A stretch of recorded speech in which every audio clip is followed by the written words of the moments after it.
to the leadership groups, the committees and the commissions, and disseminate that down into the things that we do every single day around here.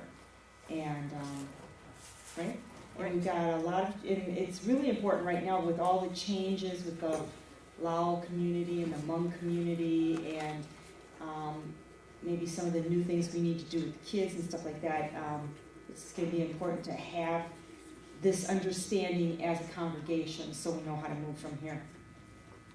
Okay, so let's talk about vision today, and let's talk about dreams. Yeah. Now, if we look back at the recap on your sheet of paper about the vision statement, these are from sessions 5, 6, and 7. And the notes that came out of, the main notes, I should say, that came out of those sessions is in session 5 where we talked about where should we encourage discipleship in an integrated way. We did talk a lot about needing some training. I think a lot of us feel inadequate maybe on the evangelistic side.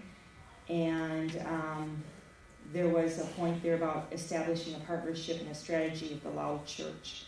So again, that's one of those things that's going to come out of all of this down the road as we start moving ahead with some of these partnerships.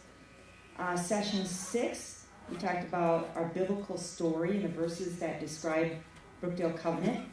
And some of the points that came out of that is that God is faithful and we rely on God in prayer, and that the Spirit is moving and we're starting a new chapter. And it's going to be a process, not a short-term fix. And number 7, who is our neighbor conversation. God has given us opportunities with the Laotian Church and the Hmong School to partner with the growing Asian population. And an underlying thing, that came up, of course, as priority because those are the things that God is really making loud and clear, putting in our path. But it was just an underlying thing that's out there in the demographics is that we also have a huge African American, Hispanic, and elderly population in the area that are below the poverty level. And whether or not, that starts showing up on our door, it's just something also to remember in our conversations. Okay, so let's get started by talking about maybe what some of our opportunities and dreams are. So I have to carry this with me again, huh? If you can.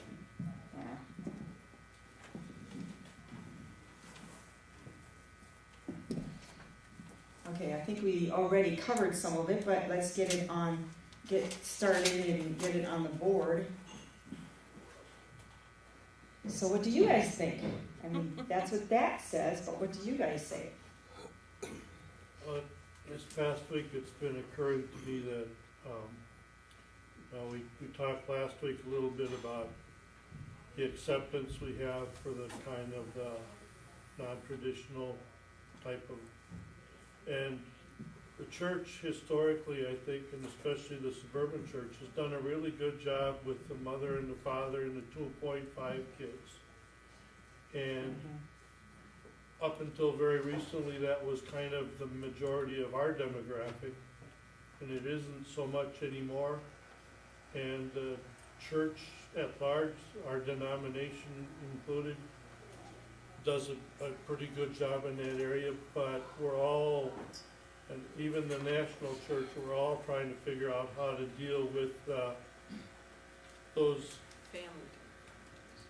single parent families, the unmarried, the Grandparents raising kids. and along with that being non-traditional, we're getting more people who are in need of ministry rather than having an ability to do ministry. Mm-hmm. And that puts an added stress on not just our staff, but our finances and all kinds of stuff. And here at Brookdale especially, I think we're seeing ourselves becoming more of the mission rather than the missionary. And I guess that's... So with all that being said, we're kind of unique in that we have to deal with the reality of the things that the church is talking about and having to serve those type of people because of where we're at. So what is our dream or our opportunity here? To survive. Yeah. Oh, Dennis, ain't Come no. on, bring it up a notch. Jeez.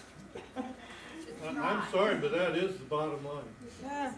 Because we're on the front lines of that stuff that I was talking about. Right. Most other churches are not dealing So with let's that. look at that as an opportunity. Most Right. other churches aren't dealing with that. They Right. have Right. the income to do the ministry to the families and to have the full Sunday school classes and all of the rest of it. We're not there anymore. Right. And we're one of maybe only a few churches in the Northwest Conference So- even that aren't there anymore. So what do we need to do? Figure it out.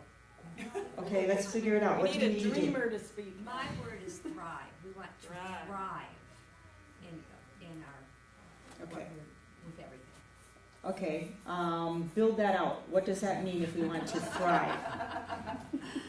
We have to draw people in, we have to Yes. bring people in. Ah, Bringing in the sheets. We see God's work in a big way.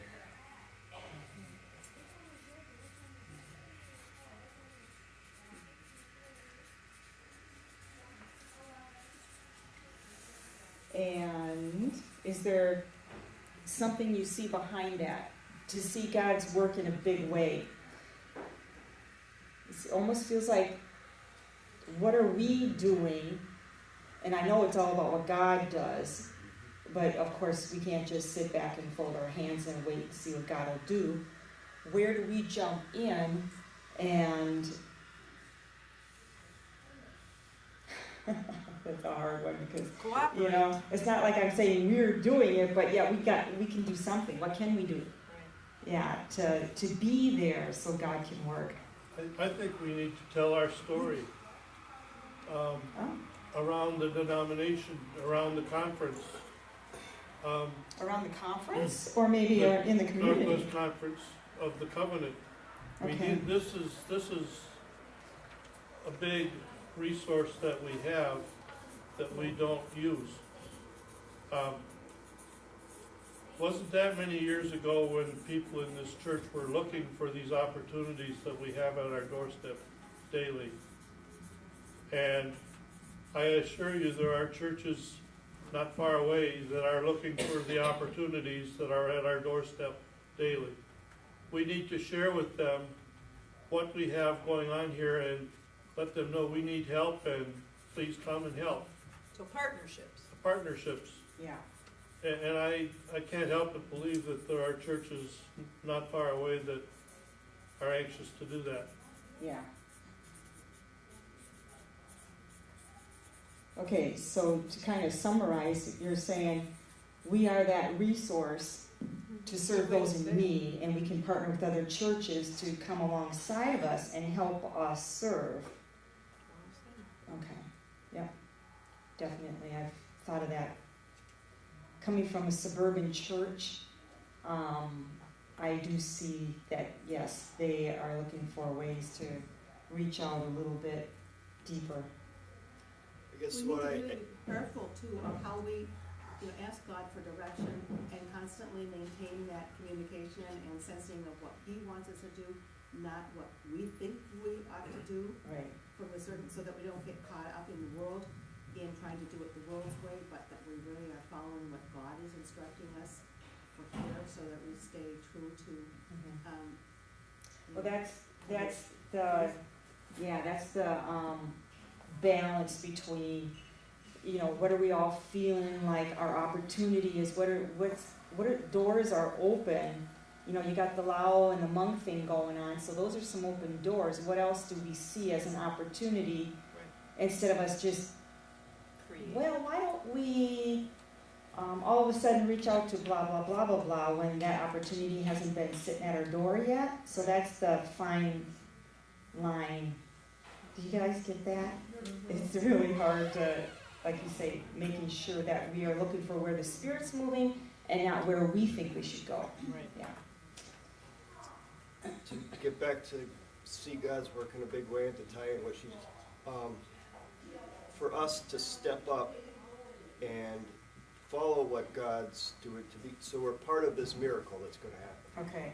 For us to step up Okay. and get involved in however God's leading. Does that make sense? Yeah. Do you think there has been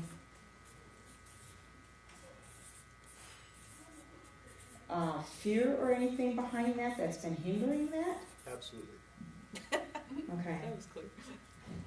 Fear, uncomfortable, not unsure. Would that be lack of confidence?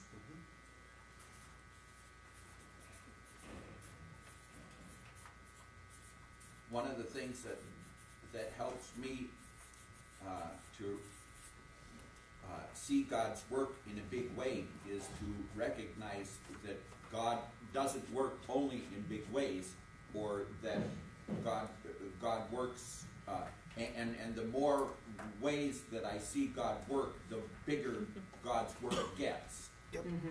And so the little ways add up to the big ways in which God works, and the more I'm encouraged by the little ways that God is working, the bigger God's work gets. My brother's church just closed, North Heights Lutheran. That was experiencing God's work in a big way, a huge way, and they may have lost sight of the ways in which God works in little ways, and their foundation for that congregation dissolved, and they had to close. So the encouragement, I think, for seeing God's work in a big way comes in all the little ways God is working in each of us all the time. Yeah, good point. So much I want to say about North Heights right now, but I'm not going to go there. Ugh. Yeah. Yeah, well, and that's part of why we want to keep our focus in where we're going too, because we want to remember that this is not a business, this is a church. Yeah. And it's those little things, Right. as well as the big things. And yeah, sometimes we always, I think in this day and age, and maybe not us as much as the younger generation, we want to only do the big things. So I like that point, because it doesn't have to be the big splashy things. Yeah. Going back to bringing and drawing people in, about 10 years ago, my daughter and I did a summer mission thing in Taiwan with the Covenant, with a sort of a church plant in the city that we were in. And what they did, their approach to evangelism was really not to evangelize, but it was more one of service and saying, what does the community need and how can we help meet the needs of the people that live here? And build relationships, and then subsequently they'd say, well, who are you? And we're da-da-da-da. And as I look at what the community is and is becoming, it's very different than who we are and who we've been. And I don't know what the answer is, but I'm not sure we're relevant in a lot of ways to the community. If someone's homeless or can't pay their electrical bill, or there's no food in the house, or they're unemployed, giving them a 4 spiritual laws tract doesn't really do anything for them. Are we necessarily doing that? No. I don't get the we're not doing that impression either. we are. Okay. But I'm just not sure. I feel like in a lot of ways we're sort of a little bubble here in Brooklyn Center. And we come into the church building and we're here, and then we go back to wherever we live, and I'm not sure we're having we are some, I don't wanna denigrate it. That probably comes back to that, how uncomfortable we all seem Yeah. to say we are with evangelism, which is almost an oxymoron to what you were just saying, because there's the tension between evangelism and social Right, Uh, ministry. Thank you. Yeah. Trying to figure out what to call that. yeah, mission. And we do a lot of social ministry, and we're very comfortable with that. But at the same time, it's the stuff coming in, but we're not going out. Maybe that's what you're getting at? Because we're not going out into the Partly. neighborhoods. You guys used to do that, right? Occasionally, some. Okay. And partly it's what I referenced in my email this week, just sort of a little bit of, I'll just refer to me instead of the whole church. I'm not poor, I'm not from a community of color, I'm not skillless. Yeah. There's a lot of things, We don't. I'm live very here. different than the community. Mhm. And it's uncomfortable, how do I relate to people who aren't like me? And going broader than, how does Brookdale relate to people that don't come from the Brookdale Mhm. history of 2.5 kids, mom and dad, Mhm. steady job? The radical thing would be if half the congregation Right. committed to moving into this neighborhood. Right. Wouldn't that be something? That would be the red. Something which I have very little to do with, but which I observe, is how the kids that come in on Wednesday night find people like Renee and Mark and Luke and Lonnie, and find people that they relate to. And we're not getting the 50 kids a week like we maybe think we're praying for, but we're getting as many as we can handle. Yeah. And we're getting enough so that we are making a difference in a few kids' lives, in a few families' lives. And that's better than not making a difference in anybody's life. Mhm. We are doing things, or things are happening, but they're happening on a scale that we can handle. Mhm. So I think that speaks a dream for me. Yeah, that's, yeah. That what we're doing would become more effective, maybe more structured, I'm not sure about that word. Would have more defined mentoring kinds of impacts in terms of school success, family connections. We got a taste of what's possible, but I don't know that we have a clear how to go forward plan with that. That's You That don't would like be the a word dream. structured, but everything you just said is, Is it- you gotta sit down and plan. Well, Yeah. it's the Yeah. word that the denomination uses a lot, intentional. intentional, missional. And Yeah. that has Yeah. such a negative in so many ways, because of, when you talk about intentional, you're talking about quotas and numbers, and it's not that. I mean, No, the intention. intentionality Yeah. is different It's than that. spirit-filled intentionality. You have to You have to want it, plan. you have to mean to do it, to Right, make it happen. right, absolutely, yeah. Jolene, when you first brought up the word thrive, health came to my mind, and I'm thinking, spiritual health is what we need to be talking about, and maybe not just as health for the body, but as individuals, that we are hearing God's voice as He directs us to step out as individuals. Yep, absolutely.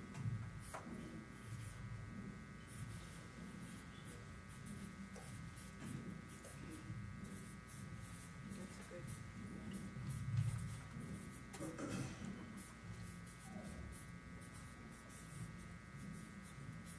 Okay, so if, I wanna hear, I want you to loosen up. If you have, what would be your dream, whether you think it's possible or not? What would be your dream for this church for the next 5 to 10 years? We are not good at this. This is We hard. need to do more than one service. Something come before that? Why do we need to do more than one service? Because, We're gonna have more people.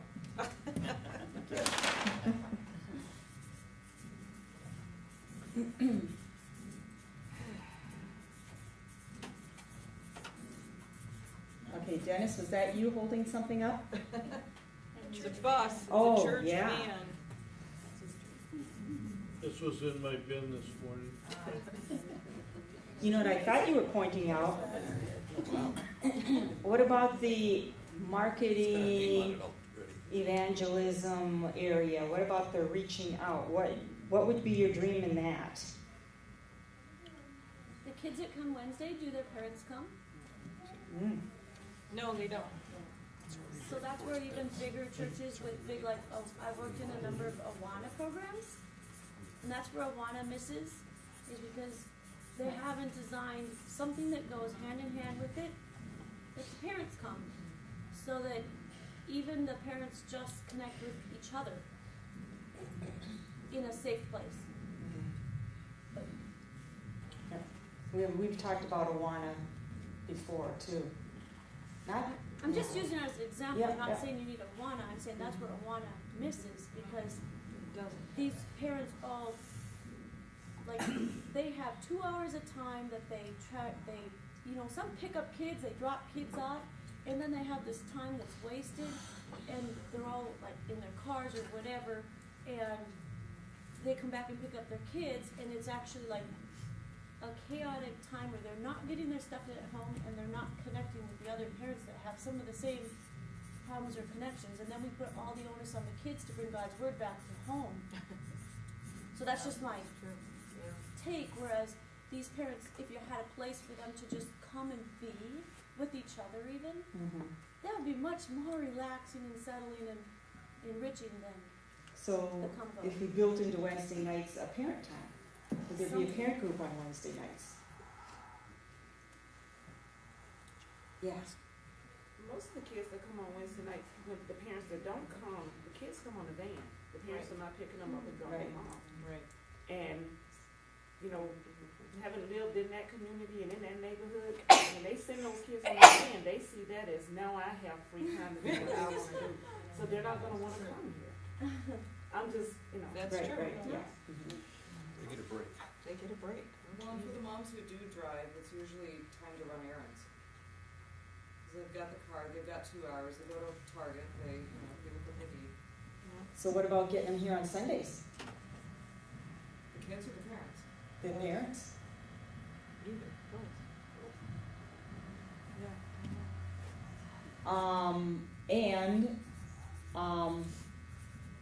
I might have mentioned this a couple years ago, but something that our old church started doing is, and I think I had samples so I could go back and find all this, but they have interactive take-home papers that they send with the kids on Sunday that involve the entire family, but they're very practical. They're not just, so what would be our version of that?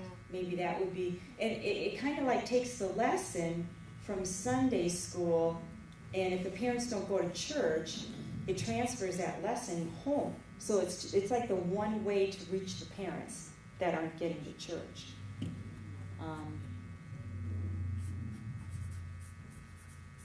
One of the reasons that kids come on Wednesday nights is because they have friends here. And one of the ways in which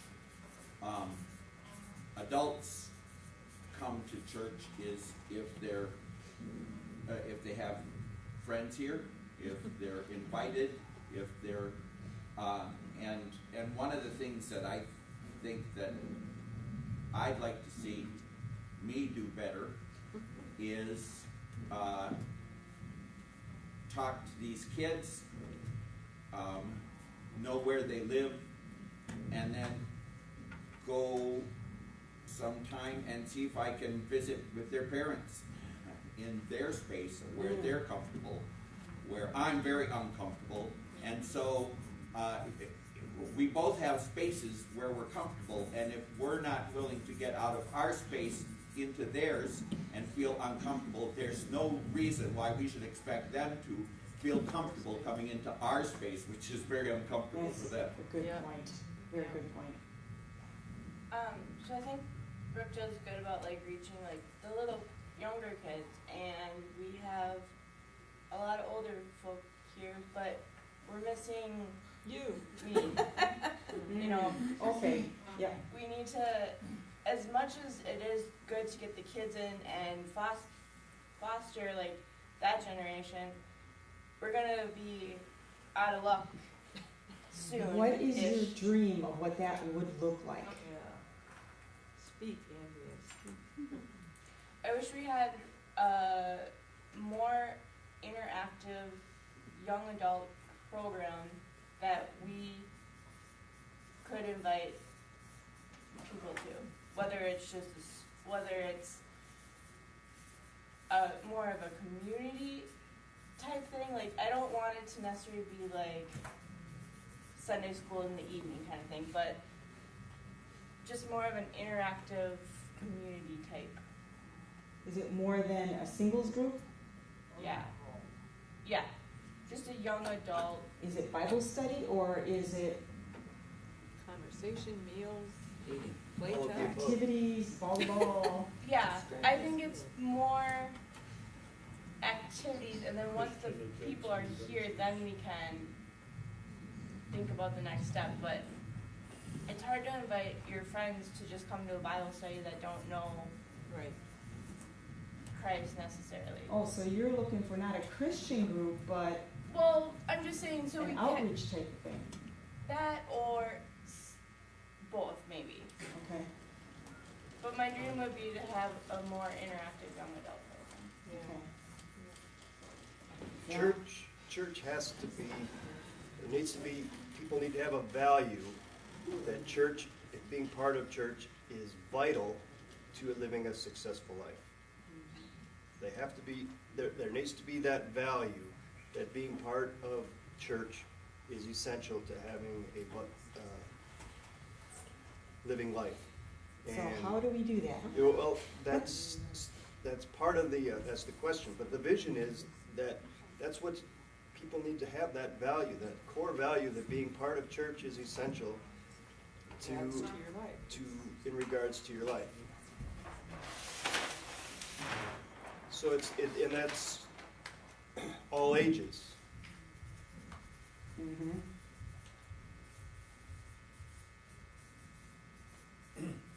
From personal experience, one of the best ways to get the parents to the church is to involve their kids in a program. Right. Either, even if it's just participating in the praise music for the morning, or Sunday school Christmas program, or a end of Sunday school appreciation program. If they know their kids are performing, they'll be here. The first year we did Bridge Builders, we did, that occasional service, SOS, whatever it was. Yep. Families come to see their kids perform it very well. Other things that happen is, trunk or treat. Kids come from that. We get a lot of tutoring kids that come from that wouldn't be here on Wednesday night. Just some things that the parents would like to see their kids being involved in. The reason people don't come to church is because they don't see it's vital to their life. Right. Like, The other things are more important. So We got a comment in the back too. The first time me and our son came to this church, it was during the summertime, and we almost did not come back. Because what we saw was there's no families, so we fell short during the summer, because we said, there are no families here, there are no kids here, Right. and we don't wanna come back. Because But then there weren't someone told me, what if you families? just wait till the fall, then the families will be back? Because we didn't see any kids or families when we first came, it was Well, what, 2000? Is that because we dropped summer programs? I know, and that's why I think a lot of people, when you drop the summer program, they might drop out and go somewhere else and not come back. It's for a lot of Even if reasons. they It's come by because that time. the people that help with kids from September till May are burnt out. It's because a lot of families, Travel. go away, travel. I mean, there's a history of up north, right?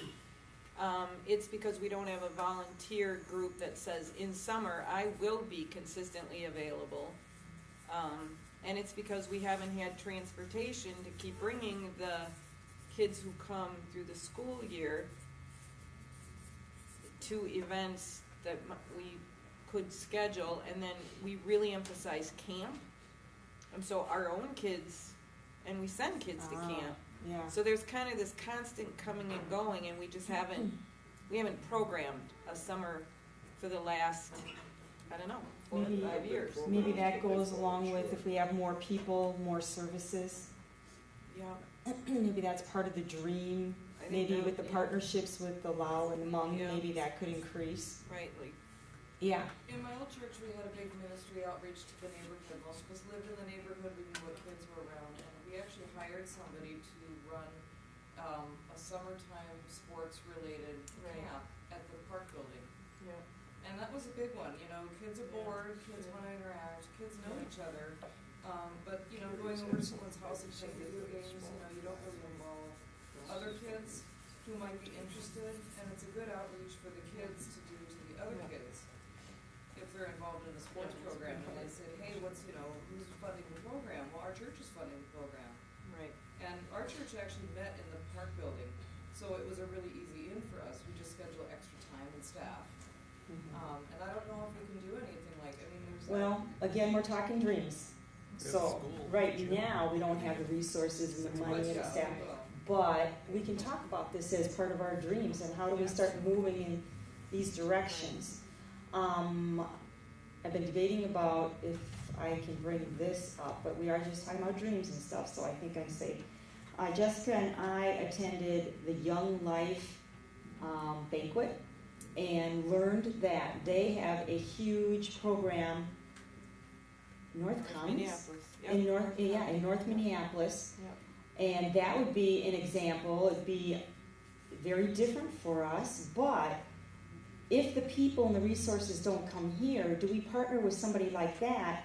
And if I can, let me try to remember this now. The scenario would be something like this. We would bus these kids and carpool these kids to this event. I think it was weekly. Yeah, I think so. In North Minneapolis, and that's hundreds of kids. So all of a sudden, they're having a great time, and they're inviting their friends, and we're carting more and more kids out there.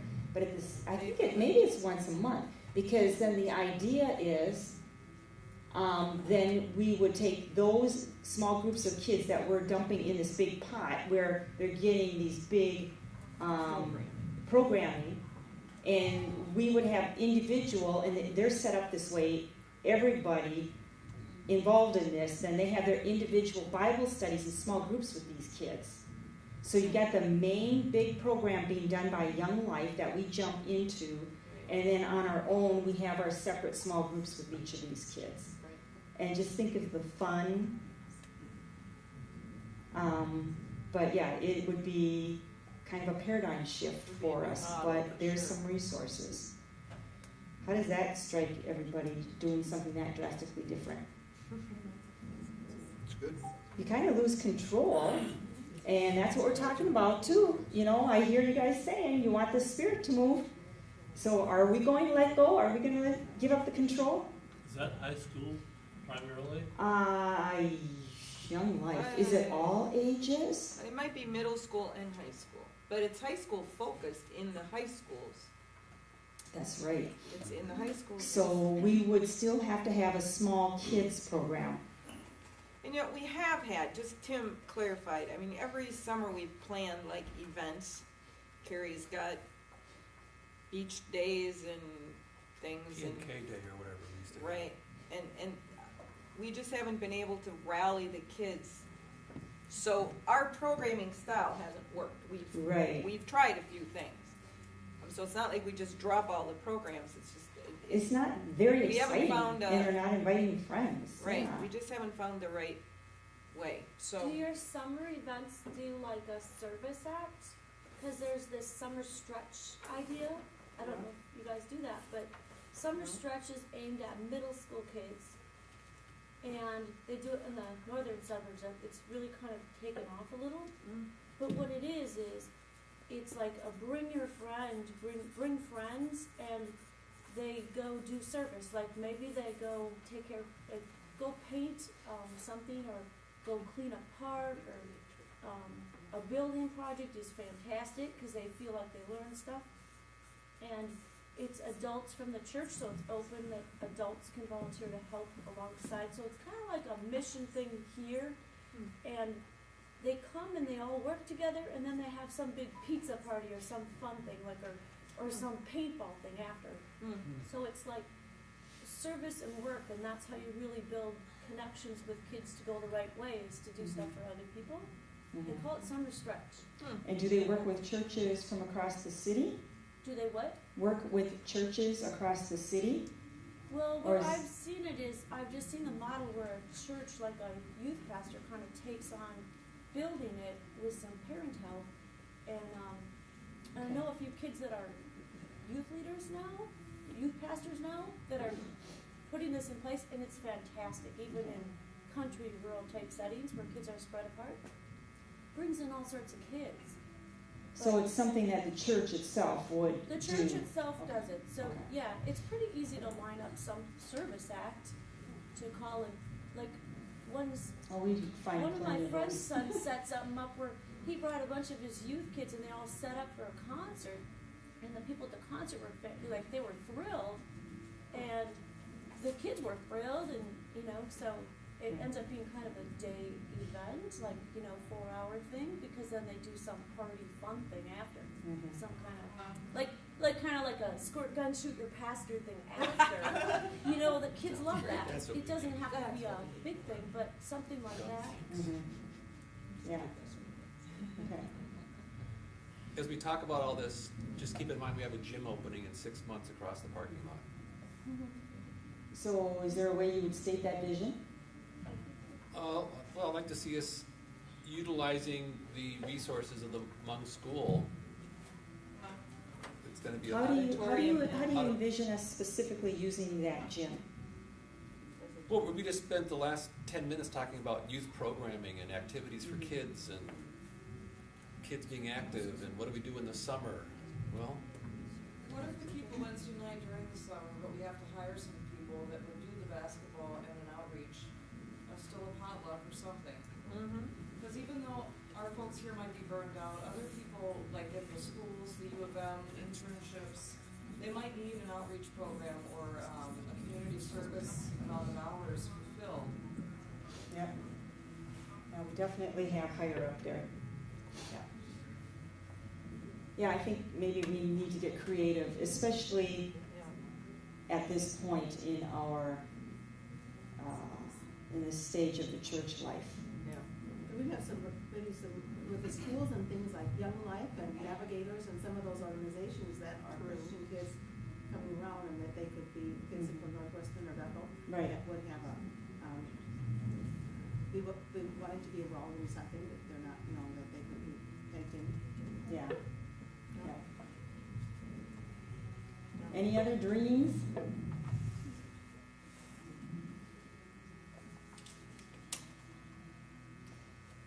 I wrote one many years ago, and I happened to find it with all my papers, and I guess I should have brought it today. About Wasolo in Congo, the Free Church, they have a lot of churches, I imagine big churches, that have taken on a mission station in Africa, or other places too, probably. And I don't know how it's going for them, but that's what they did. And I thought it would be nice to do something like that. Okay. Because I have a dream. So I personally have an idea of maybe what you're talking about, but explain how that differs from the missionary support we've got right now. Well, we'll be supporting Africans. There aren't. Are we still just talking about sending money, or are we talking about doing more?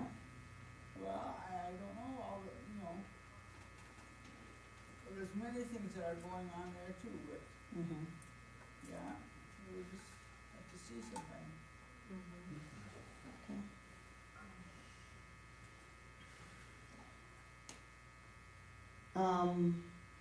There's a question on here. I'm wondering if I get any answers to it. What could we do that would challenge the congregation to get more involved? Think big. We don't think about what we are capable of doing. Remember that whole spirit-led thing? Such a good question. Yeah. I don't know what you're going after, but I need to, for myself, identify who I am and get the support of other people and direct me. I think we kind of have that on there We too, have that individual spiritual growth. Okay, good. Yeah. Mm-hmm.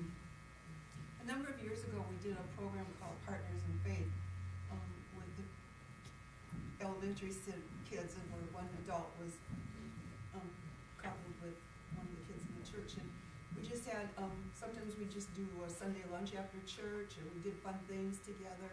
But it was a place for adults, and especially older adults, to get to know the kids. And they would pray with them and send them cards, or maybe go see one of their games, or but just those individual relationships were good. So it's not just about getting together after church on Sundays, but you're talking about All week long. building individual, okay. Sometimes we did a group thing with that partners, but most of the time it was individual with the kids.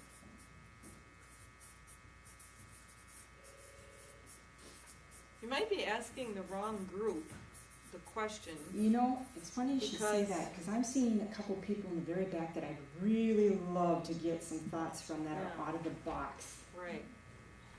Yeah, I'm looking at you. You know, when you look around at us traditional people, Right. what are we missing? Yeah. Both of you guys. Yeah. Yeah, you guys come from a different culture than Yeah. us Swedes and Norwegians and stuff.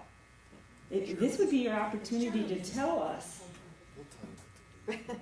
what are we missing? What do we need to do? I don't want to put you on the spot, but I'm giving you the opportunity if you want it. Has anyone considered starting a MOPS group, a Mothers of Preschoolers group? Yeah. I used to be part of that when I had a preschooler, and I mean, now that I have a job, I'm not likely to have the time to do that, but if we partner with the MOPS group, then theoretically some of the single moms could come for the programming and drop their children at the daycare.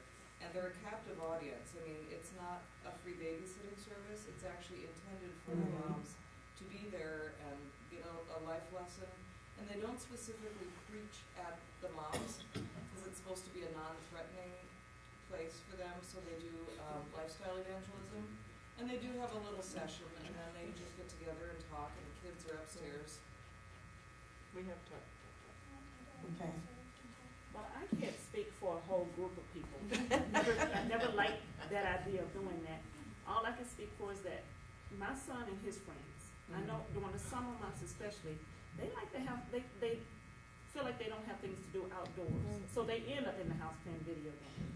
You know? There's your So them having, there being some kind of outdoor activity, you know, for them to do, something that interests whatever, little boys, little girls. I know sometimes they're interested in the same things, sometimes they're not. Right. Yeah. Outdoor.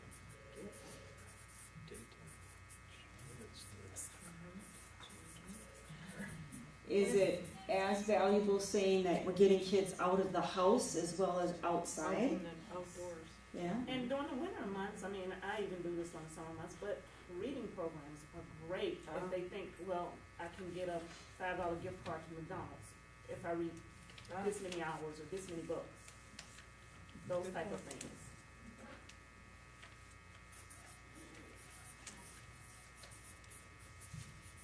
Summer tutoring, there's a line, your market, then we can serve now. What if we kept summer tutoring going in the summer? Yeah. We wouldn't have any tutors. This is the problem. We're dreaming. We're dreaming, Carolyn. We're dreaming. I dream Carolyn will have more energy. That's my vision. Carolyn is energized. Hold her back. In the summer, you have college students and high school students who are looking for stuff to do too. So Oh, yeah. If they're not working. switch them out. Switch them out. Tag team. Mhm.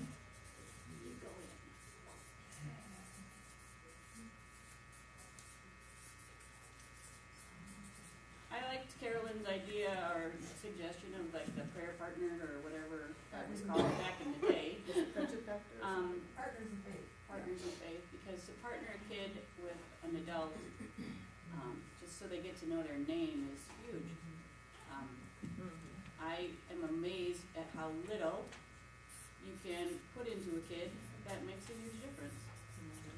And I mean, it's kind of sad, but really just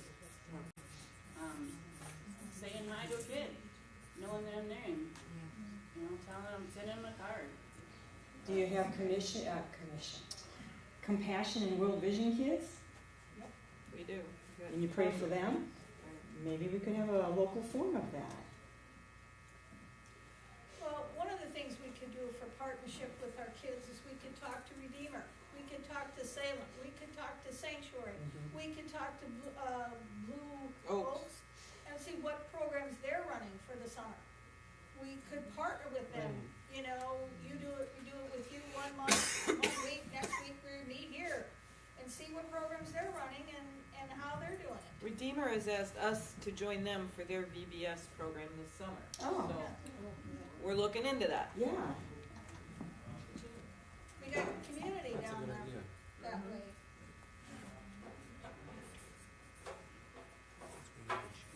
There's a hand way in the back I saw. Wow, you're good. Oh, School teacher. Hey, I had my daughter convinced I really did have eyes in the back of my head. Well, I tell my son, God shows me everything, so he can get away with anything, so he comes and tells me right away. If you're partnering with kids, that's a good idea, but if you're going to partner someone with kids, the kid is more likely to open up and want to talk to you or pray with you. If you've got some of the same interests, like Marquise is not going to just talk to you just because you're there. Right. But if you're playing a game of basketball, he may tell you everything. You know, bowling, he'll talk to you then, but not if you're just there. You wouldn't talk to me if I was bowling. Yeah, I'm gonna put compatible on here. See, a lot of these things, there's a lot of things in the background that come before these things, and that would be part of the program of making sure you're matching people up with compatibility and relational, yeah. So is there a reason why we keep coming back to kids? And it's like we just keep coming back, but is it because that's I don't know if it's part of the norm that you guys keep coming back to kids, or is it a real passion? I guess that's my question. Yeah, is it because that's what we always do, or is this I don't know. some kind of real passion and real vision? Right. That's what I'm asking. It's necessary for church growth. Okay, what about seniors. Andrea? Andrea. What about this young adults thing? Yeah. I've kind of noticed that. Yeah, Rand?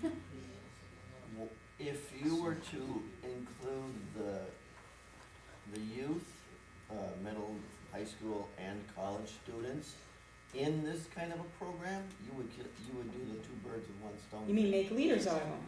Right. Leaders. That way you would involve them and the little. And you get your resource. Yeah.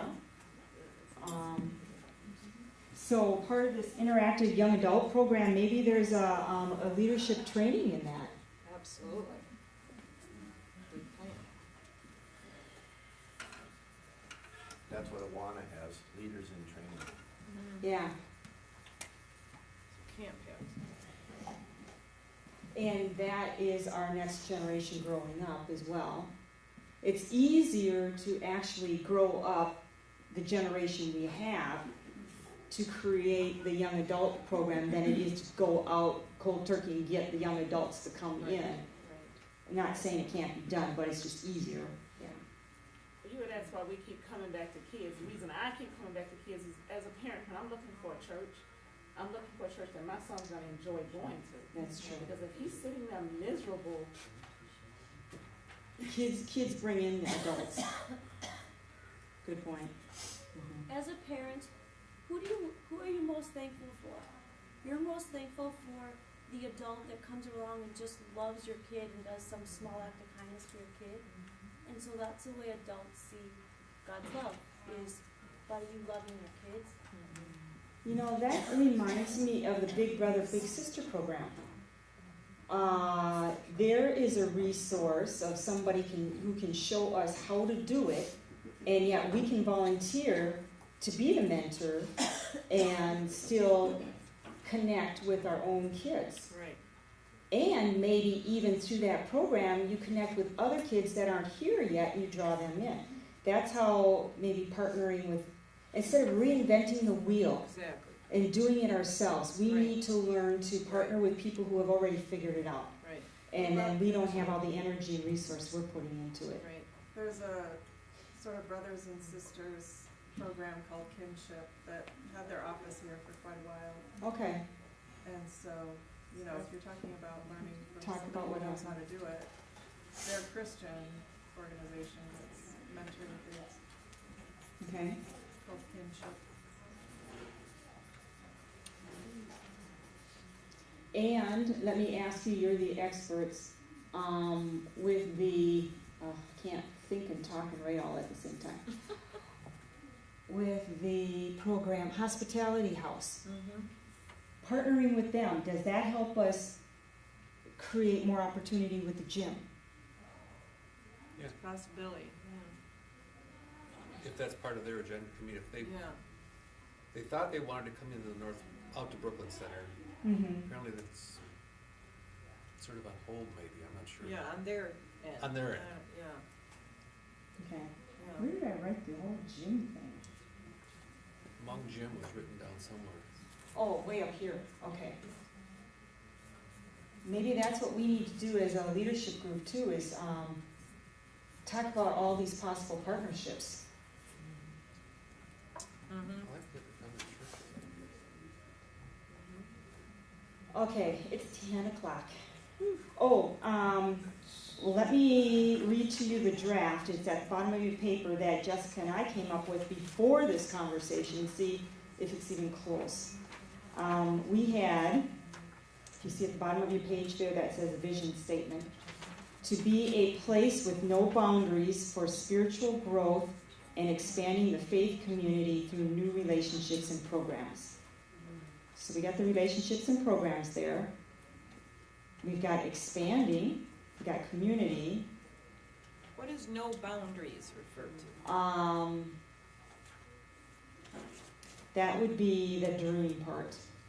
That would be, let's partner with other people and other resources, like what we were talking about, to get things done, without thinking that we have to create it all and do it all. Gotcha. Yeah.